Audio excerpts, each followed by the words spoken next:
Welcome to the channel, welcome to the channel, welcome to the channel, yeah. Oh, hi, hello, greetings and salutations. We're back in my car. And we're going to talk about my most anticipated reads for 2025. I have my handy dandy notebook, so I'm going to be looking down.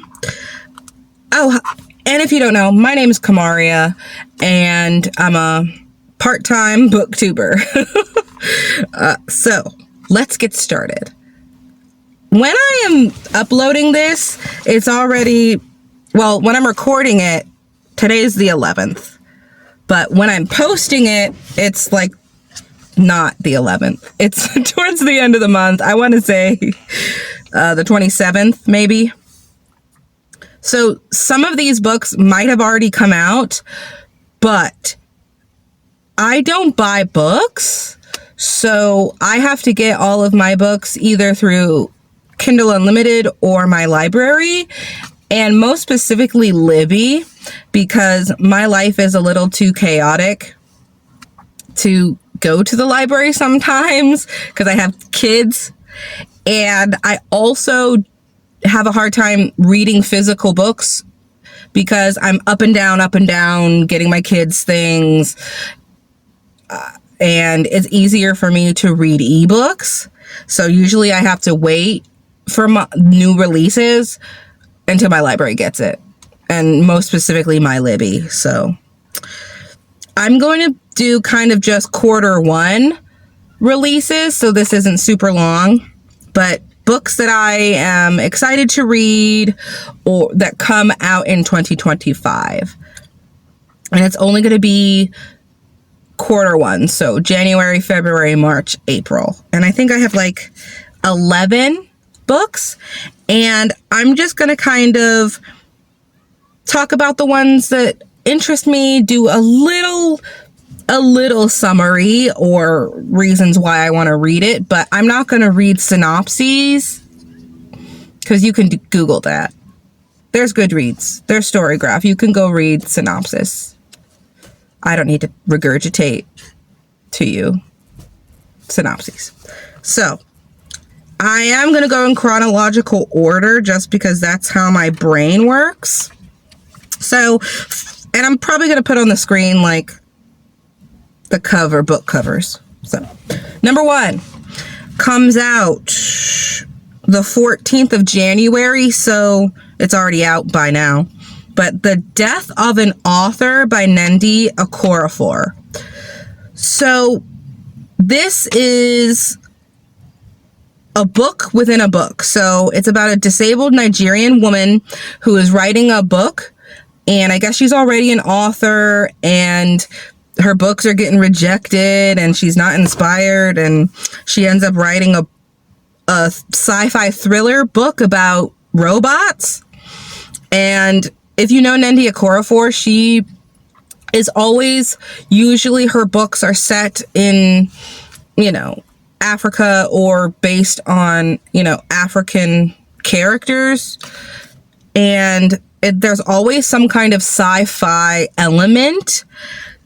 So this is a little bit outside of what she normally does because a lot of her books are just straight up sci-fi. I really loved her series, Binti. I love that series. But outside of Binti, I do have not problems, but I haven't really liked anything else by her that I've read so far. I just like the Binti series and nothing else. But I'm going to keep trying because I did like the Binti series, but I don't know if it was because I like Nnedi Okorafor or if it just reminded me of one of my favorite series. So I'm going to keep giving her a chance. So Death of an Author, sci-fi thriller. The main character is disabled, Nigerian, and it's book within a book. Very meta.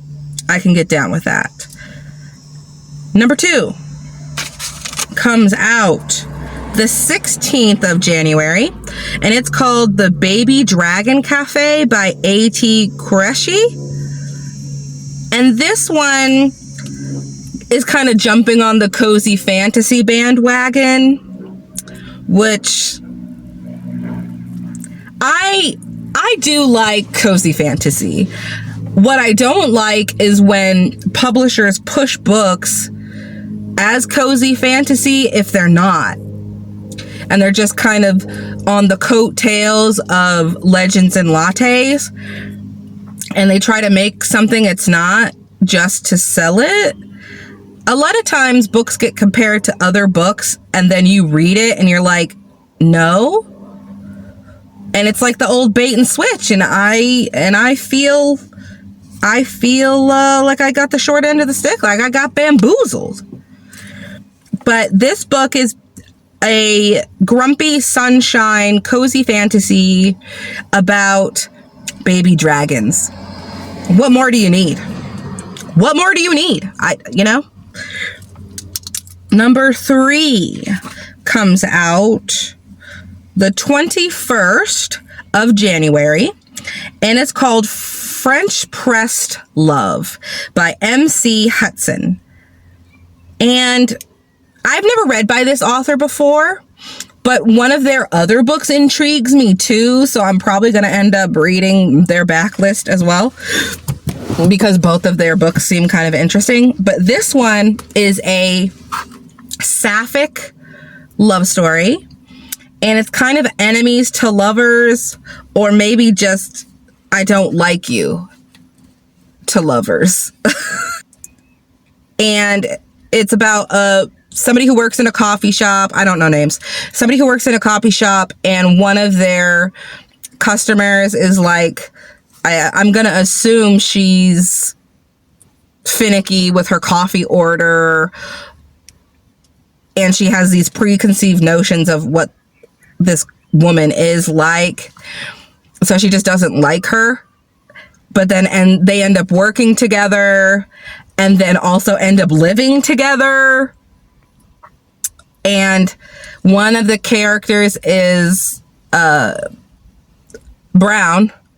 And I do feel like we have some traditionally published sapphic stories, and I'm really getting tired of it always just being two femme presenting white ladies, because that's what's palatable to people, and that's what people will gravitate towards. Like, ooh, two feminine looking white ladies falling in love, and that's like more acceptable than having, people of color falling in love, but they can't look masculine.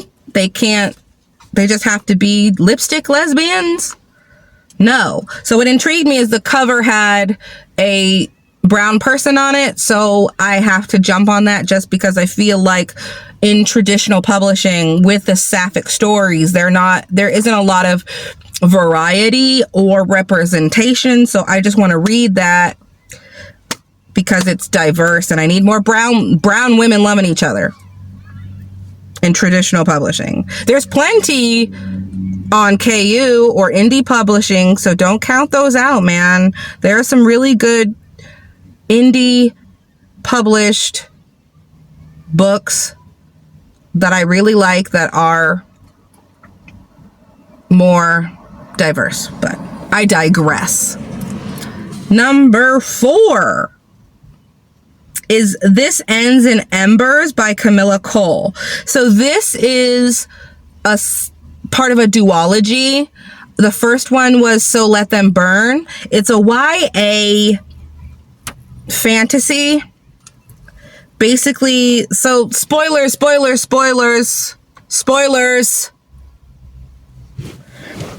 In the first book, we meet this group, these two sisters, and one of the sisters was the chosen one. And it's more like what happens after you save the world. And it's this young girl who has all these powers. She liberated her country from the oppressors, and she had to figure out, okay, well, what do I do now? And there's a sister bond, there's dragons, there's lots of talk about, colonization and oppression and things like that. And what happens when the chosen one makes the wrong decisions after she saved the world? She's still a kid. And so this kind of picks up where we left off in the first one of the chosen one got all these godlike powers. She saved the world. She still had godlike powers, but then she ended up doing something stupid. And how do we fix it? And now her sister got chosen by the gods. And so now she's going to have to be like, so do I save the world or do I save my sister? I could dig it. And that comes out on February 4th, if I didn't say it already. Number 5. But Not Too Bold. It's a novella that comes out on February 11th, and it's by Hache Pueo. It's sapphic, it's horror, and one of the main characters is a humanoid spider. That's all I need. That's all. Sign me up. Number 6 is a mouthful. It comes out also on February 11th, and it's Emily Wilde's Compendium of Lost Tales by Heather Fawcett. So if you've been living under a rock, this is going to be the 3rd book in the Emily Wilde's Encyclopedia of Fairies series. And it follows Emily Wilde, who is kind of a curmudgeonly, socially awkward academic person. She studies fairy folklore, and she goes out and she explores and meets fairies and then writes books about them. She ends up going on this adventure with this other guy who's like a competitive academic guy, but she ends up that he's a fairy who got exiled from his kingdom, and they kind of fall in love. It has a lot of the things I like. It has fairies, it's fantasy, it has academia, it has grumpy sunshine, but when the girl is the grump, that's my favorite. And I'm going to read, so this is the 3rd in a series, so spoilers again. So by this time, she's in the fairy world with her man, and now she's going to live in among the fairies and trying to figure out how to be a human in the fairy world and getting her man's kingdom back from his mom. Talk about mommy issues. And I guess they have to figure out how to lift a curse or something. This is one of the books that I keep reading, even though I don't all the way like it. So the first 2 books I liked a lot, but I don't like the male main character. And it's really hard for me to get on board with a relationship when I don't like one of the people in the relationship. I think his name is Wendell? I don't like him. Like, I think he's a spoiled little brat.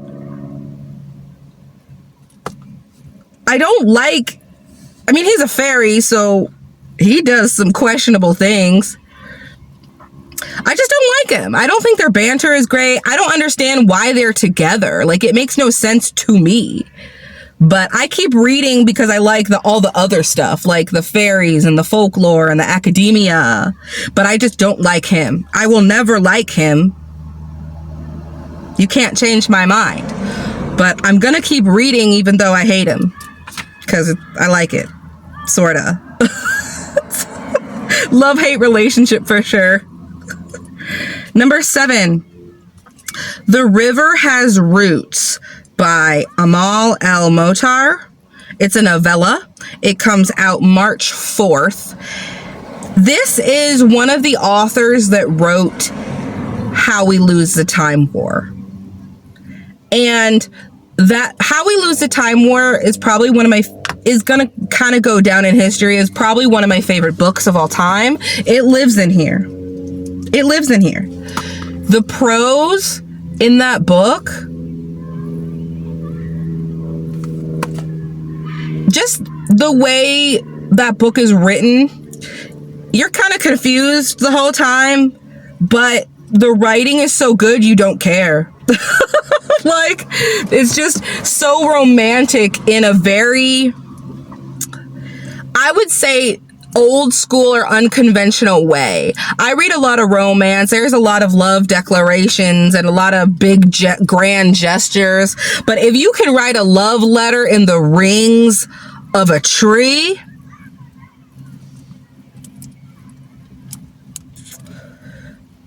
it kind of ruins romance for me. Like, grand gestures. Write me a love letter that's in the rings of a tree, homie. Takes years to write. But anyway, so this is by one of those authors that wrote that book. And I'm very interested to see, because she is writing alone, not with another person. So I'm interested to see, like, what parts of that book did I like that was her, because she wrote with another person. So what parts of that book did I like that was her writing? So I'm very interested to see how she writes this and the writing style. It's basically, I wrote down fairies and sister bond. They're fairies, check. The sister bond, check. Very excited for that one. Number 8 is called A Gentleman's Gentleman by T.J. Alexander. And I've read one other book by T.J. Alexander called The Chef's Kiss. It's a romance about either a non-binary, that has a non-binary love interest, either non-binary or trans. And it's delightful. It's delightful. And I think you need more trans romance in traditional publishing. So, but it's a trans Regency romance. So it's historical romance with a trans main character in kind of that Regency Bridgerton era. And it's slow burn. The trans guy, our main character, needs to get married to inherit the estate, but they're not attracted to women. So he has to do the season, of trying to go find someone to marry when they're trans and they're not attracted to women. So it's slow burn, and I guess he ends up falling in love with a guy, and it's going to be interesting how they navigate transness in the time period. And I like a good historical Regency romance if they're done properly. I'm very picky, so we'll see how it goes. Number 9, Sunrise on the Reaping by Suzanne Collins. It comes out March 18th, and this is in the season of prequels. This is Haymitch from the Hunger Games, his Hunger Games. And he was one of the youngest winners of the Hunger Games, and they said that his Hunger Games was the most brutal. And if you've read the Hunger Games, you understand that Haymitch is a complicated person, and he's got PTSD, and he's just drinks a lot of alcohol. And I'm interested because I read the other prequel about President Snow, the Ballads of Songbirds and whatever, Snakes and Songbirds or whatever. And I don't know if I'm all the way on board with prequels. I think a lot of them are just money grabs, and I feel like sometimes, did we really need that story? Is that something that needed to be told? I don't know. But I'm very interested in this one. I read the other one and didn't really like it. It was mid. The other prequel she did. But the Hunger Games world is very near and dear to my heart. So I will read it. I will read it. And I'll give you my thoughts when it comes out. Let's see. Number 10 is Say You'll Remember Me by Abby Jimenez.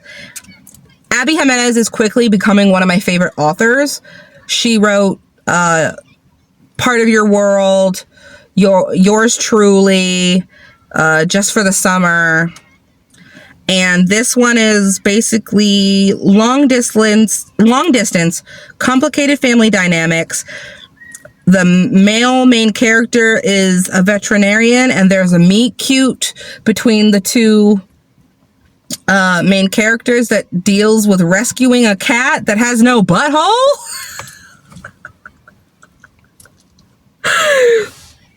I gotta read it. But it's basically right person, wrong time, long distance relationship. It's gonna be an emotional tearjerker. And sometimes you need that. That comes out April 1st. And then the last one I want to talk about is called Gifted and Talented by Olivia Blake, which also comes out April 1st. She wrote, it's Atlas 6. Sorry, my brain had to catch up. The Atlas 6, which I read the first Atlas 6 book. It's a trilogy. I tried to read the second one because the Atlas 6 as a concept is very good. It's dark academia. It's talking about power and what you would do for it. It's knowledge is playing off the idea of knowledge is power. But I feel like not a lot happens in the first book. And the progression of the story just wasn't doing what it needed to do for me. In the second one, it was a lot of just the same of, hey, we're just hanging out talking about life and the world and knowledge, and nothing's really happening. And I feel like that's okay to do for a while, but if the plot isn't plotting and nothing's happening and we're not really getting a progression of the story, why am I here? Ain't nobody got time for that. But I like her writing. I like a lot of her ideas. So I am curious to see how this one shakes out. And it's summarizing. It's about 3 siblings that have magical abilities, and they fight to become the heir of their father's company. So it's dealing with family. I like complicated family. I like drama. And they got magical powers. I can dig it. So those were kind of quarter 1 books that I'm anticipating. Who knows when I will get to them, because I'm a mood reader. Who knows when my library will have them. But those are kind of on my radar. And we'll see how it goes. But that's all I have for you today, guys. Bye.